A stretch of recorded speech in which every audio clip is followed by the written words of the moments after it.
या महाराष्ट्रामध्ये राहायचं, या महाराष्ट्रामध्ये पैसे कमवायचे, या महाराष्ट्रामध्ये प्रॉपर्टी खरेदी करायची, परंतु मराठी बोलायची नाही। महाराष्ट्र सरकारनं जे रिक्षा चालक आहेत त्यांना मराठी भाषा बोलणं सक्तीचं केल्यानंतर काही रिक्षा चालक आहेत बाहेरून आलेले यूपी बिहारचे, ते म्हणतात आम्ही मराठीमध्ये बोलणार नाही आणि 4 तारखेला आम्ही 15 लाख रिक्षा चालक या ठिकाणी संप करत आहोत। का? तर आम्ही मराठीमध्ये बोलणार नाहीत। म्हणजे या महाराष्ट्रात राहायचं पण मराठी बोलायची नाही। म्हणजे मला सांगा, तुम्ही कित्येक वर्षापासून या महाराष्ट्रामध्ये राहतात परंतु तुम्ही मराठी बोलणार नाही, हा तुमचा ऍटिट्यूड आहे। हा ऍटिट्यूड बदलला पाहिजे। या महाराष्ट्रामध्ये जर तुम्ही राहत असाल तर तुम्हाला मराठी बोलता यायला पाहिजे। तुम्ही अशी भूमिका मांडा ना, बाबा आम्ही मराठी शिकण्याचा प्रयत्न करू। नाही, त्यांचं एकाच गोष्टीवर जोर देत आहेत, आम्ही संख्येनं 15 लाख आहोत। या 15 लाखाच्या जोरावरती या ठिकाणी त्यांचा हा माझच म्हणता येईल, कारण की या ठिकाणी त्यांनी स्पष्ट भूमिका सांगितली, आम्ही बोलणार नाही आणि याच्या विरोधात या ठिकाणी उलट आम्ही संप करू।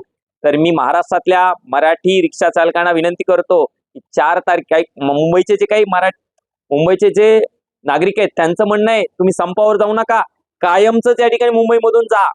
तर जे मुंबईचे मराठी रिक्षा चालक मी त्यांना सांगणं आहे, बाबांनो आपण या ठिकाणी 4 तारखेपासून तुम्ही रोज 8 तास काम करतायत, 12 तास काम करा, त्याही पेक्षा जास्त वेळ काम करा आणि या महाराष्ट्रातल्या जनतेला जाणू द्या, हे जरी 15 लाख गेले तर या महाराष्ट्रातल्या जनतेला काहीच फरक पडत नाही। हे दाखवून देण्याचं काम या ठिकाणी तुम्हाला करावं लागेल। म्हणजे हे बघा ना, त्यांचं म्हणणं आहे मुंबई आणि महाराष्ट्र आमच्याशिवाय चालू शकत नाही, ही त्यांची या ठिकाणी भूमिका आहे आणि त्यामुळे आम्ही या ठिकाणी मराठी शिकणार नाही। मला सांगा, जेव्हा एखाद्या रिक्षा चालकाला मराठीमध्ये जेव्हा एखादा प्रवासी येतो तर किती वाक्य बोलावे लागतात?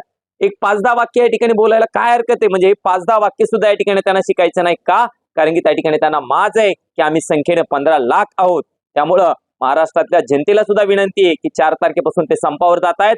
तर मनसेने जी भूमिका घेतलेली आहे, मला मराठी बोलता येतं, माझ्या रिक्षामध्ये बसा, ही जी भूमिका घेतलेली आहे त्या भूमिकेला आपण सर्वांनी प्रतिसाद द्यावा, एवढं सांगतो आणि थांबतो। धन्यवाद।